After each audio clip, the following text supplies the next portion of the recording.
Hi everyone, it's Natalie and welcome back to my channel. Today I'm going to be talking about some of the books that I've read recently, so let's get started. The first book I'm going to be talking about is We Unleash the Merciless Storm by Taylor K. Mejia. This is the sequel to We Set the Dark on Fire, so I'm going to give a summary of the first book since really talking about the nitty-gritty of the second book is spoilers. In the first book, we follow Dani. Dani lives in this world called Medio where women have two roles, especially high society women have two roles. They are either the first wife of a man, and that means that they help run the business with them. If the man has a business, she helps run it. Or they are the second wife, and then they are the homemakers. They make sure everything is well in the house. They take care of children. They carry children. So Dani has grown up basically preparing to become a primera, which is the first wife. But basically what ends up happening is that Dani ends up involved with the revolution because the poor are trying to resist the oppression from the very rich. Because the very rich are hoarding resources, and it means that a lot of people are suffering, and they're trying to finally put an end to that. And essentially in the first book, we follow Dani as she joins this very rich family and starts to actually fall in love with the segunda, the second wife of her husband. So it's also that. So okay, basically I rated this sequel 3 stars because it was pretty lackluster, honestly. It could have been so much better. The main thing about it is that not a lot happens in it. Like literally, I felt like 50% of this book was the same thing happening over and over and over and over and over again. And I was kind of like, can we do something different, please? Like, is the only thing that can happen the same thing over and over? I don't know.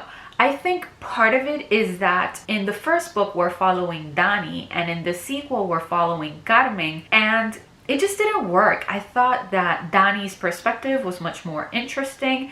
I thought that if this had continued to follow Dani, it would have been much more engaging, but instead we follow Carmen and it's kind of eh.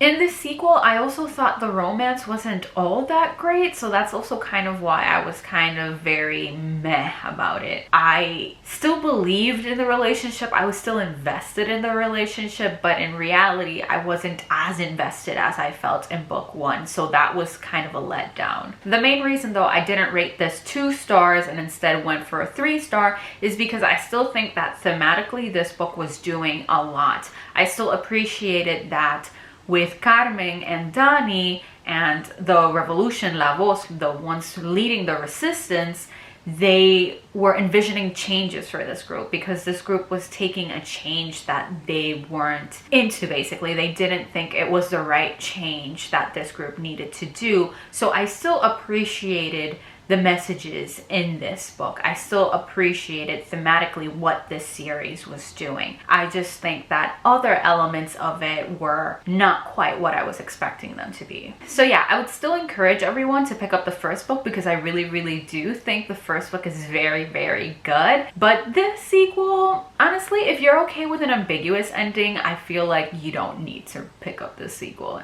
in reality. So do with that information what you will. The next book I'm going to be talking about is Hood Feminism by Nikki Kendall. This is a nonfiction collection of essays all about feminism and how feminism needs to be intersectional in order to fully be and truly be feminism. I rated this book 5 stars. I thought it was really good. I thought it went into so many different kinds of intersectionality and explained so well why all these different issues matter and should matter to feminism that I just thought it was brilliant, incredible, amazing. Honestly, I would highly recommend everyone to pick up this book. I don't have a lot to say about it because I don't really ever know what to say when talking about nonfiction, but I really appreciated that the author talked about how poverty, hunger, housing, gun violence, like how all of these issues are feminist issues, but they're not treated as such. I loved the way she explained it, basically. I thought she did it really well, and I thought it's definitely a call to do so much more. It's definitely a call for specifically white feminism to open its eyes to how there are so many more issues than what they're trying to focus on. And it's definitely a call to be like, Stop trying to be, let's deal with our issues first and then we'll deal with everyone else's issues, because then that means that we keep prioritizing the issues of the most privileged, and those that actually need the most help keep being left in the back burner. So again, I'm illiterate, especially with nonfiction, so just go check it out and give it a read. The next book I'm going to be talking about is The Poppy War by R.F. Kuang. How am I even going to talk about this book? How can I summarize this book? I don't know how to summarize this book. Oh gosh. So, okay, basically The Poppy War is a fantasy novel inspired and based on the Second Sino-Japanese War. I sure hope I said that correctly. I'm not entirely sure.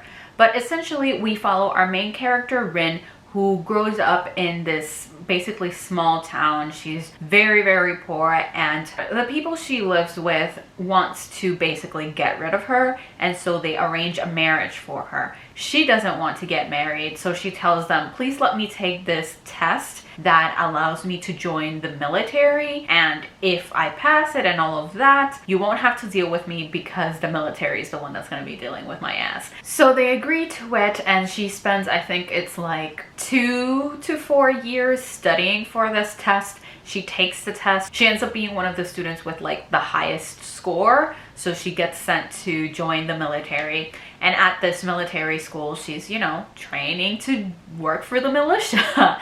So for a while there, we're essentially in a school setting and we're just following the drama that happens there. But about halfway through the novel, a war actually breaks out, and so we start understanding the complexities and seeing the different horrors that happen during a war. And essentially that's kind of what this first book is beginning to explore. The idea that there are no winners in war, there is just suffering and a lot of death. So I rated this book 4 stars.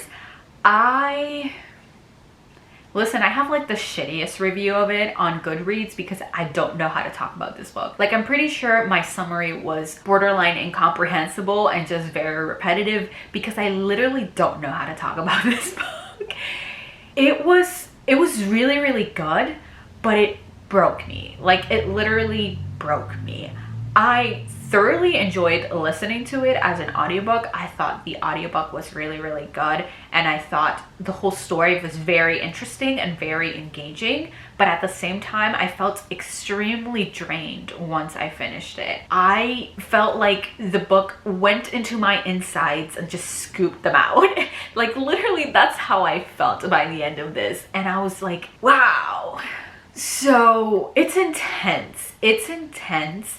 And people always warn you about chapter 21 of this book, and for a good reason.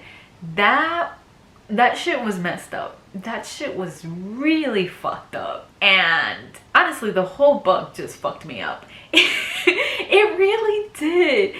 It's just so much, and I know for sure that I want to continue with this series, but at the same time, I don't know if I have the power and the strength to continue with this series, because I know that it only gets even more devastating because I've asked someone else who's read the series and she's like, that's nothing. Basically, that was her response. Her response was basically like, there's more suffering to come, and I'm like, am I strong enough for it? I don't know. But basically, I really loved this book, especially because I loved Rin and I loved Kitai. Rin and Kitai are completely different entities, but I love them a lot. Rin in particular, I'm just kind of happy that there's a female character I love following. Like, she's chaotic as hell. She makes the worst decisions. She's always like, I'm gonna do whatever the fuck I want.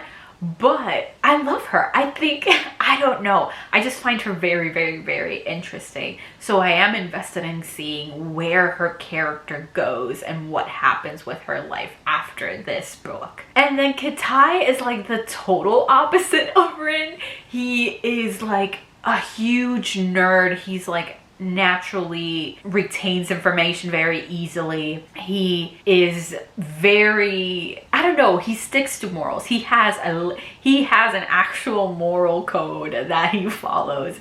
And Rin is like the opposite. Rin has to work very hard to succeed at things, which is actually something that I enjoy about her character. She has to fight very, very hard to be successful and to accomplish her goals, which is something I respect, because too many times main characters just magically are so good at everything, and I'm like, stop. I'm like, can you please like work a little bit to accomplish things? Like, why is everything so easy? Anyway, Rin actually has to work for things, and I love that. And she also has no morals, basically. Like, she has some, it's like chaotic lawful.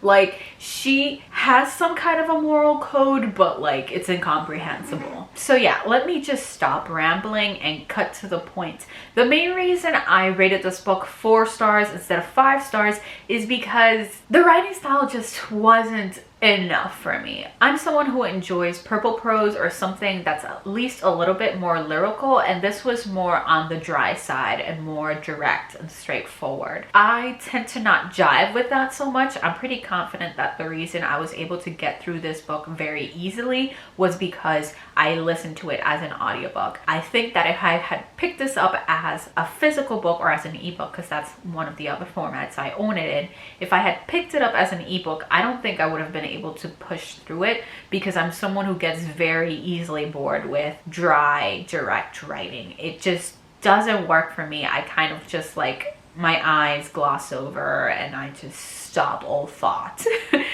So yeah, that was basically the primary reason why this got 4 stars instead of 5. Of course, I would still highly, highly recommend picking it up. I also encourage you all to check the trigger warnings for this book if you're thinking of picking it up, because it is extremely triggering. It has a lot of things that happen in it that could be very upsetting. So check that out. Like, the most obvious and off the top of my head that I can mention is rape, mutilation, and everything along those lines that you can imagine, basically. Like, gruesome infant death. It's a lot. It's a lot. And a lot of it is in chapter 21. So yeah, that's all I'm gonna say about this book. Let me just stop talking and move on to the last book I'm going to be reviewing in this video. Okay, so the last book I'm going to be talking about is Take a Hint, Dani Brown by Talia Hibbert. So in this book, we follow Dani Brown, who is trying to pursue her PhD and is absolutely certain that she is no good in relationships.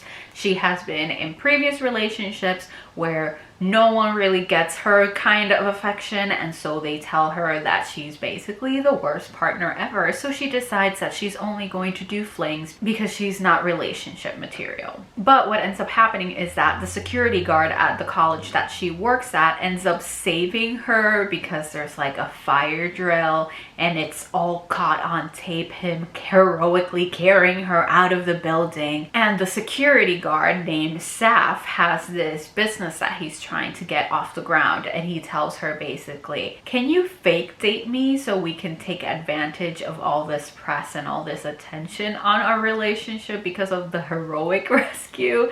And she's like, why not? Why the hell not? It's not like I'm going to get in a relationship, an actual relationship, anytime soon, so let's do it. So essentially we follow them as they start spending more time together and obviously falling in love. I rated this book 4 stars. This was basically the book by Talia Hibbert that solidified that she's my favorite romance author. I started reading her books this year, and it's only been hit after hit after hit. Like, this is the 3rd book I've read by her, and it was really good. I just really enjoy the way that Talia Hibbert writes romances. I think they're just very cute and very compelling and always unique, while at the same time being, you know, romance. So it's not like it strays super far, but there's just something very unique about the characters that Talia Hibbert writes. I forgot what I was saying because I was trying to cut the video and then I did something stupid. So anyway, I know I was talking about Talia Hibbert's characters, so let me talk about Dani and Saf. I think they are super fucking cute. Saf especially is so adorable. He was like so grumpy yet also so soft, and he read romance novels, and I just love him. I just love him. He was just the best. He was just the best. I loved Saf. And Donnie was, she was so stupid, but I loved her. She had so much love to give, and she was so sure that she didn't have to give it, like that it wasn't there to give, and I just wanted to cry. I'm like, Donnie, please, you are so kind on the inside, and you think that other people can't see it, and it was my heart, my poor heart. So yeah, basically the reason I loved this book was because Danny and Saf were super fucking cute. And so it was a time. It was a really, really good time. I have to say that I didn't love this as much as Get a Life, Chloe Brown, but it's because they were different stories. I don't know. Get a Life, Chloe Brown really, really hit for me. It was really, really, really, really good. And this one just kind of wasn't, it wasn't the same, which I wasn't expecting it to be the same, but still, it was really, really good. I would highly encourage everyone to check out Talia Hibbert. I just think she's really good at writing romance novels. So yeah, that's it for today's video. Thank you all so much for watching. If you enjoyed this video, please don't forget to like, comment, and subscribe. If you would like to follow me on any of my social media, I will have the link to that down below in the description. But for now, see you next time.